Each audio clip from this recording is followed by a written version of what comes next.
Hello बच्चों, मैं संजय राय और आपका YouTube का एजुकेशन परिवार।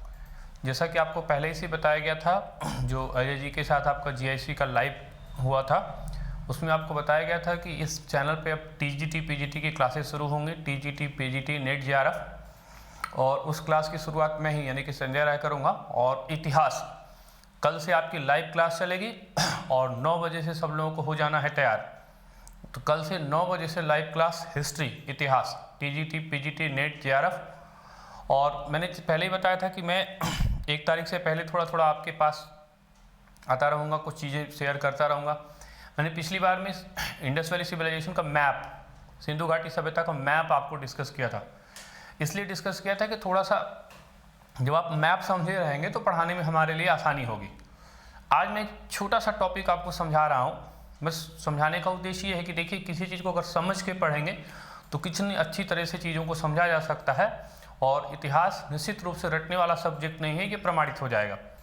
तो आज मैं वैदिक काल में वर्ण व्यवस्था क्या है, वर्ण व्यवस्था का कैसे उद्भव हुआ और वर्ण व्यवस्था का मतलब क्या है, क्यों इसको वर्ण व्यवस्था कहते हैं, उसका सिग्निफिकेंस क्या है, इसका डेवलपमेंट कैसे हुआ, ओरिजिन कैसे हुआ, ओरिजिन डेवलपमेंट कैसे हुआ, उन सब चीज़ों पे थोड़ी देर में चर्चा करूंगा। 10-15 मिनट में आपको बताने का मैं प्रयास करूंगा कि वैदिक कालीन वर्ण व्यवस्था।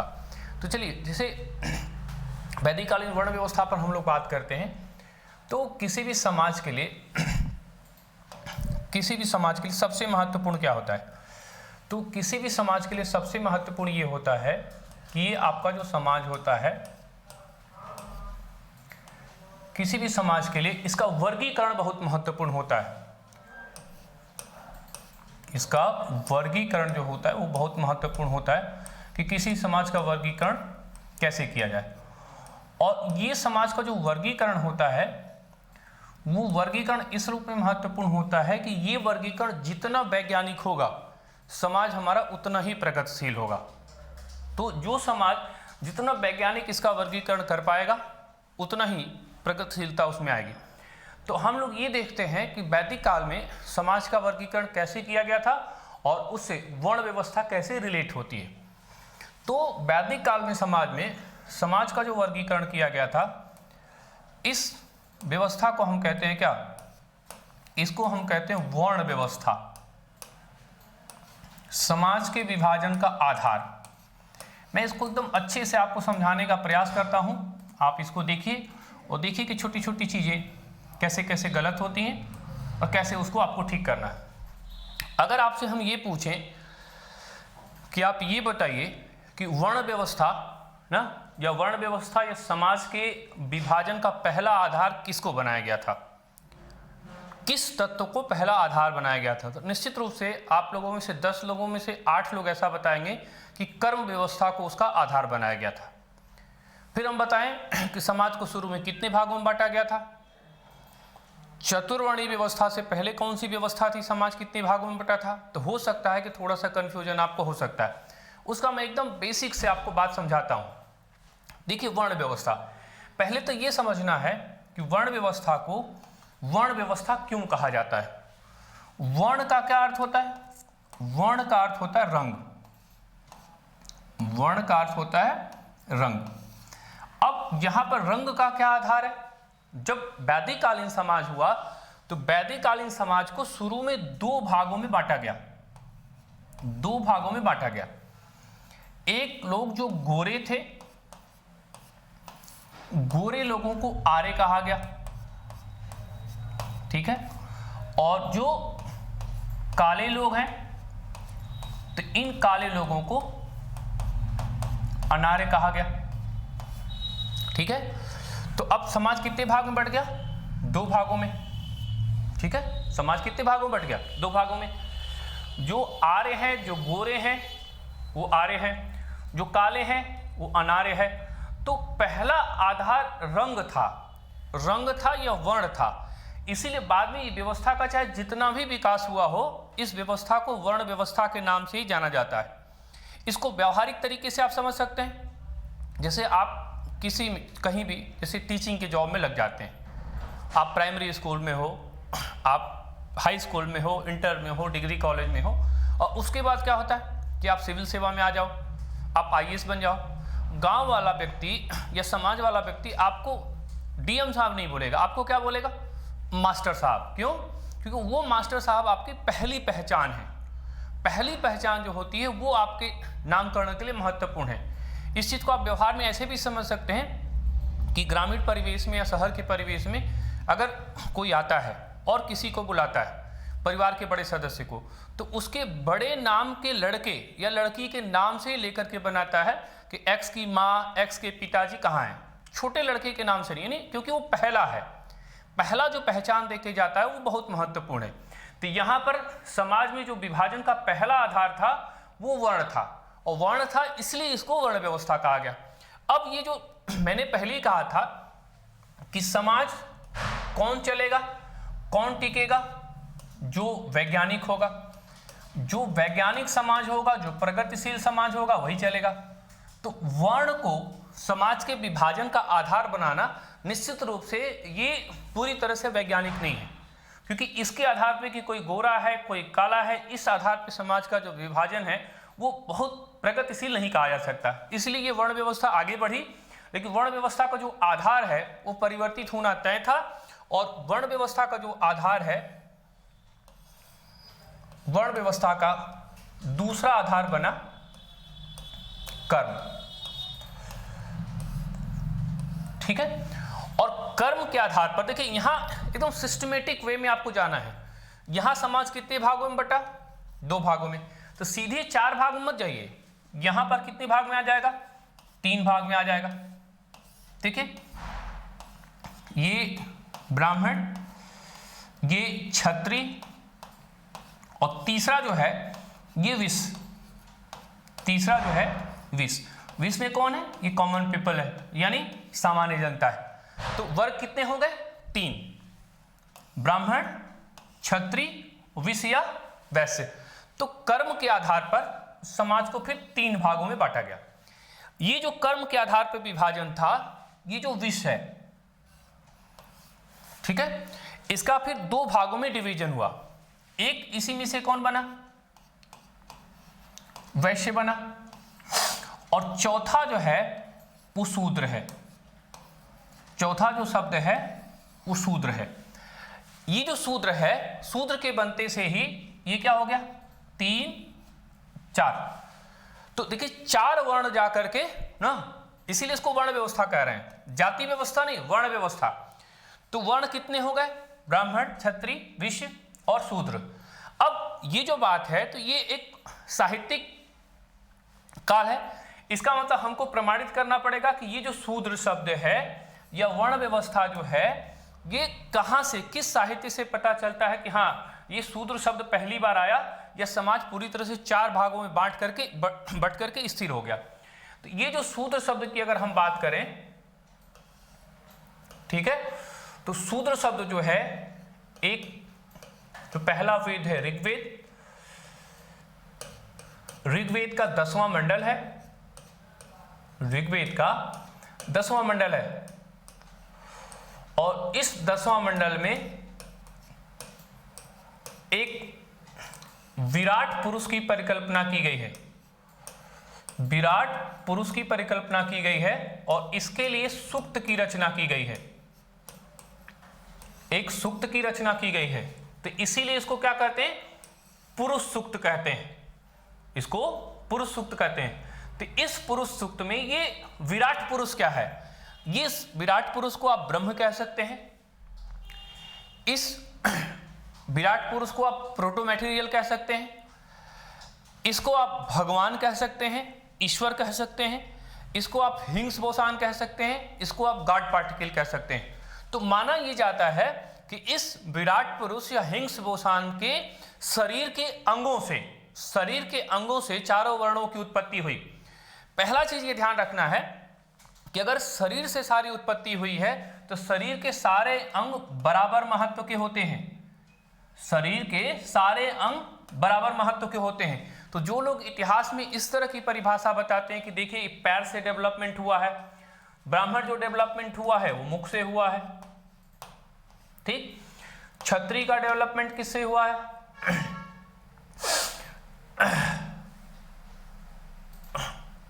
एक तरह से हाथ या भुजा से, ठीक है, भुजाओं से। विष ये जंघा है और इसका ये पैर से है। तो यहां पर जो वैदिक काल का समाज है पूरी तरह से वैज्ञानिक है। इसको इस तरह समझिए, मुख से जिसका काम है वो ब्राह्मण है, हाथ या भुजा यानी जिसको रक्षा, छत्री किसको बोला गया, जो छत्र को धारण करने वाला है वो छत्री है। जो वैसे है जंघा है, अर्थव्यवस्था, तो शरीर हमारी पूरी जंघा पर निर्धारित होती है। और शूद्र यानी जो काम करने वाले हैं, यानी जो कर्मचारी हैं, उनको शूद्र कहा गया। और सबसे महत्वपूर्ण क्या है कि इनका परिवर्तन संभव है ना, जैसा कि जाति व्यवस्था में देखिए कि ये परिवर्तन संभव नहीं था, तो यहां पर ये परिवर्तन शब्द है। दूसरा चीज, एक चीज जो कभी कभी भ्रांति होती है, एकदम क्लियर समझ लीजिए, पूरा वैदिक काल, कहीं भी वैदिक काल में जाति व्यवस्था का उल्लेख नहीं है। उत्तर वैदिक आते आते ये जो कर्म व्यवस्था है, उत्तर वैदिक आते आते इसमें थोड़ी जटिलता देखने को मिलती है। इसमें थोड़ी थोड़ी जटिलता देखने को मिलती है कि अब ये परिकल्पना है कि ब्राह्मण का पुत्र ब्राह्मण हो, क्षत्रिय का पुत्र क्षत्रिय हो, तो ये परिकल्पना मिलती है। लेकिन अभी भी कर्म व्यवस्था ही महत्वपूर्ण थी। आप उदाहरण से समझ लीजिए, विश्वामित्र क्या है, मूलतः एक क्षत्रिय परंपरा के हैं, लेकिन समाज में उनकी प्रतिष्ठा क्या है, ब्राह्मण परंपरा की है।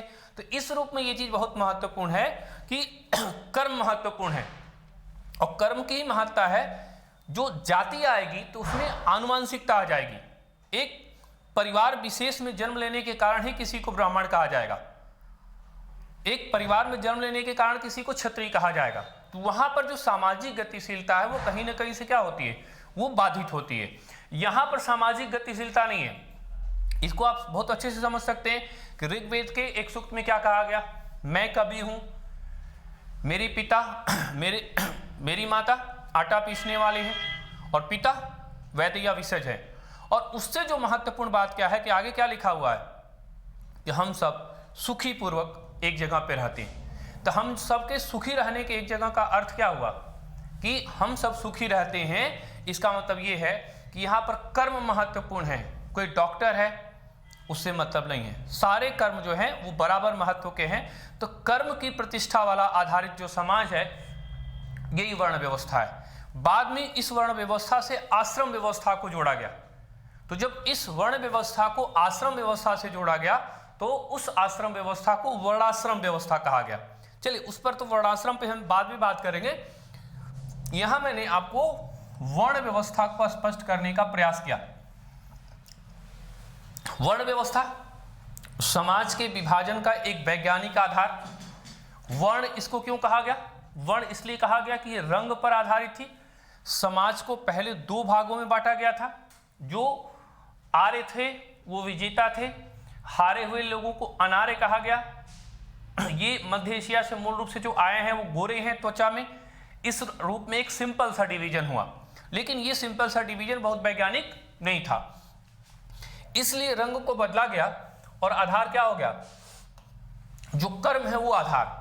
तो उस कर्म के आधार पर समाज को पहले दो से कितने भाग में, तीन भाग में बांटा गया। फिर ये चौथा जो शब्द है, शूद्र शब्द है, ये पहली बार कहाँ आया, ऋग्वेद में 10वां मंडल में, विराट पुरुष में या पुरुष सूक्त में। और ये जो पुरुष सूक्त है, इसी पुरुष सूक्त से वर्ण व्यवस्था पूरी तरह से स्पष्ट होती है। ये जो पुरुष सूक्त है, इस पुरुष सूक्त से ही वर्ण व्यवस्था स्पष्ट होती है। तो ये पूरा कॉन्सेप्ट है। अब वर्ण व्यवस्था फिर वही क्या होगा, यही वर्ण व्यवस्था जो कर्म है, यही कर्म जो है फिर ये बदलेगी। अब वैदिक काल के बाद यही जाति व्यवस्था आ जाएगी और ये जो जाति व्यवस्था है ये आनुवंशिक प्रणाली में बदल जाएगी। इसके कुछ लाभ भी होंगे और इसके कुछ हानि भी होगी, ठीक है। और सही मायने में पूरा समाज यही कन्वर्जन है। देखिए, कर्म से जाति, जाति से कर्म। जैसे हम आपको पढ़ा रहे हैं, आपको इससे मतलब नहीं है कि हम किस जाति के हैं।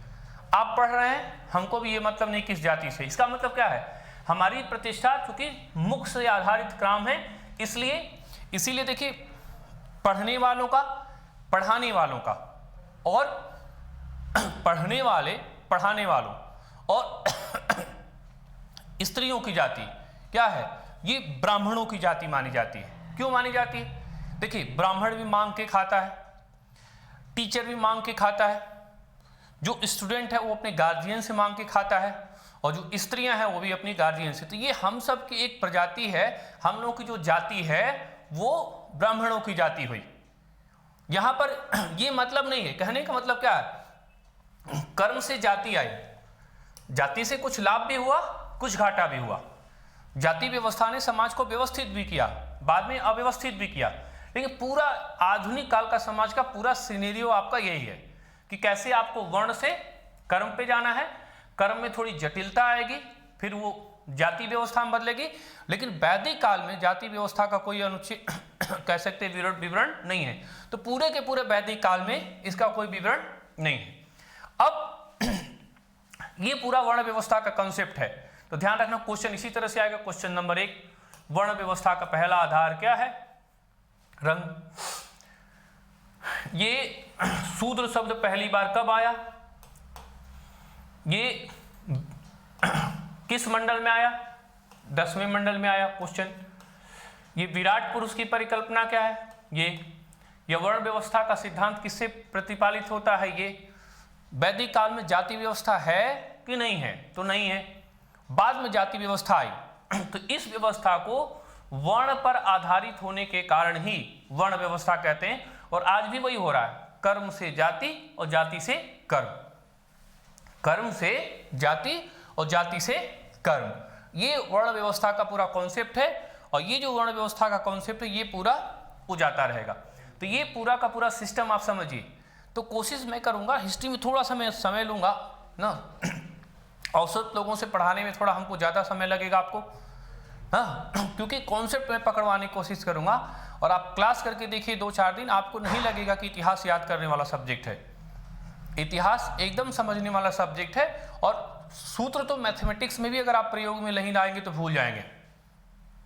मैं इतिहास को पूरी तरह से विज्ञान, मैथमेटिक्स जो कहिए वो सब्जेक्ट बनाने का प्रयास करूंगा। कहने का मतलब वो सब्जेक्ट बनाने का प्रयास करना है इसको जिसमें हमको याद ना करना पड़े, अगर आप समझने पे फोकस कर ले गए। जैसे आप छोटा सा एक एग्जांपल देखिए, जैसे बहुत से बच्चों से पूछा जाए कि गायत्री मंत्र ऋग्वेद के किस मंडल में है, तो हो सकता है कि कुछ बच्चे न बताने पाए कि गायत्री मंत्र, ये तो जानते हैं कि ऋग्वेद में है, ऋग्वेद के किस मंडल में है शायद आप ना बताने पाए, लेकिन आपको बताना चाहिए। क्यों? अगर नहीं बता रहे तो इसका मतलब समझ के नहीं पढ़े। देखिए, मैंने एक शब्द लिखा गायत्री। त्री माने क्या होता है? 3। गाय माने गाया जाए या जिसकी प्रशंसा किया जाए, या गाय माने पशु। तो यानी यहां उस मंत्र का नाम ही इसीलिए रखा गया है गायत्री कि तीसरे मंडल में है, और जितनी महत्ता गाय की है या इसकी जितनी प्रशंसा किया जाए उतनी प्रशंसा कम है। क्यों? क्योंकि ये ऊर्जा का मंत्र है, सविता देवी को समर्पित है। ऊर्जा का मंत्र है, सविता देवी को समर्पित है। सविता देवी सूर्य की एक रूप है, रचना भी जिसने किया वो भी सूर्य है, तो हर जगह सूर्य ही सूर्य है। और उसके बाद भी अगर आप में प्रकाश नहीं है तो ये गायत्री मंत्र का दोष नहीं है, ये वेद का दोष नहीं है कि आप कहते हैं अरे सर गायत्री मंत्र हम पढ़े थे लेकिन भुला गए। कैसे भूल गए? उसमें वो मंत्र ही है जिसको गाया जाए, और ऋग्वेद के तीसरे मंडल में हो, इसीलिए उसको गायत्री मंत्र कहते हैं। तो कहाँ याद करने की चीज़ है? ढेर सारी चीज़ें क्लास करेंगे आपको पता चलेगा कि एकदम इतिहास इतना बढ़िया सब्जेक्ट, इतना वैज्ञानिक सब्जेक्ट है कि आपको इसमें रुचि उत्पन्न हो जाएगी। तो कल से मैं सूचना बता दे रहा हूँ आपको, कल से जो आपकी क्लास चलेगी वो 9 बजे से क्लास चलेगी, 9 से 10:30 शाम को क्लास, ये आपकी क्लास चलेगी ना। इस संबंध में आपको कोई सूचना चाहिए? एडमिशन का प्रोसेस शुरू हो गया है, कुछ लोग कराना जो शुरू कर रहे हैं अपना करा लीजिए, और भी जो लोगों को कराना है अपना कराते रहिए। ये नंबर 9452789714 94525789 फीस आपकी 3000 रुपये है। आप इसको गूगल पे या जो भी है कर सकते हैं ना। जो लोग करा लिए हैं उनको अपना एक ग्रुप बना करके मैटर वगैरह जो भी है अभी भेज दिया जाएगा आपको, तो ये एडमिशन जिसको भी कराना है आप इस नंबर पे कॉल कर सकते हैं, इस नंबर पे व्हाट्सअप कर सकते हैं। एडमिशन कर करके आप उसका स्क्रीनशॉट लेकर के यहाँ भेजिए और आपको ग्रुप में जोड़ दिया जाएगा और मैटर आपको सारा मिल जाएगा। ठीक है, तो ये मैटर आपको मिल जाएगा, सारा चीज़ मैंने जो बताया था PDF में मैटर मिल जाएगा। दूसरा, आपको टेस्ट हो जाएगा, ऑनलाइन टेस्ट हो जाएगा, हर चैप्टर पे क्वेश्चंस हो जाएगा। जितना कहा गया है उतना किया जाएगा, नहीं किया जाएगा तो आपकी फीस एकदम सब वापस कर दिया जाएगा। लेकिन जितना कहेंगे हम लोग उतना करेंगे, नहीं करेंगे तो आप निश्चित रूप से, मैं फिर से बता दे रहा हूँ, मैटर आपको PDF मिल जाएगा, पूरा नोट्स, उसको आप करिए। उस पर इतनी जगह रहेगी उसी पे आप नोट कर सकते हैं। अगर किसी को नोट्स PDF से दिक्कत हो रहा है तो आप मैसेज करिए, हम लोग आपको भिजवा भी देंगे कुरियर के थ्रू, नोट्स मिल जाएगा। हर चैप्टर पे आपका टेस्ट पेपर हो जाएगा, डाउट क्लासेस हो जाएंगे और इतनी चीज़ें आपको मिलेंगी। अगर इतना नहीं मिलती है तो आप कभी भी अपनी फ़ीस को वापस ले सकते हैं, इसमें कोई दिक्कत नहीं। हाँ, फीस हो सकता है कुछ लोगों को अधिक या कम जो भी लगे, वो इसलिए कि गुणवत्ता के साथ समझौता नहीं होगा। परीक्षा TGT PGT की परीक्षा से पहले आराम से 15-20 दिन पहले से आपका कोर्स हम लोग समाप्त कर देंगे। कम समय रहेगा, ज़्यादा करेंगे। तो आज आशा है कि वर्ण व्यवस्था मैंने समझाने का प्रयास किया और आपको समझ में आया होगा। कल हम लोग 9 बजे मिलते हैं और आप जितने भी परिचित लोग हैं अपना बता दीजिए कि आप जो लोग एडमिशन करा रहे हैं एडमिशन कराते रहिए, और जिनको डेमो करना अपना 2 दिन 3 दिन आकर के डेमो करके देख लें, उसके बाद एडमिशन कराइए और एकदम स्मूथली पढ़िए, कहीं कोई दिक्कत नहीं होने वाली है। कल फिर हम लोग मिलेंगे 9 बजे इंडस वैली सिविलाइजेशन के साथ, यानी सिंधु घाटी सभ्यता से हम लोग इतिहास की शुरुआत करेंगे। मैप मैंने डाल दिया है, मैप आप लोग देखते रहिए। कल फिर हम लोग 9 बजे एक क्लास शुरू करते हैं और ये हम लोग की एक तरह से मैराथन क्लास होगी, क्योंकि इतिहास विषय ही 3 सब्जेक्टों को लगभग समेटता है। या इसको ऐसे समझ लीजिए कि किसी सब्जेक्ट का कोई विषय हो चाहे ना, लेकिन इतिहास जरूर होगा। बिना इतिहास के कोई सब्जेक्ट नहीं हो सकता है। इसीलिए इतिहास को ब्रह्म के समान माना जाता है। इतिहास पुराण को 5वां वेद माना जाता है। तो अगर उस वेद को आपको पढ़ना है, समझना है, तो कल 9 बजे से आप ऑनलाइन आइए एजुकेशन परिवार के चैनल पर। मैं यानी कि संजय राय कल 9 बजे से आपको 5वां वेद यानी कि वेद पुराण यानी कि इतिहास आपको कल से मैं लाइव क्लास शुरू करूंगा। उद्देश्य हमारा TGT PGT रहेगा। धन्यवाद।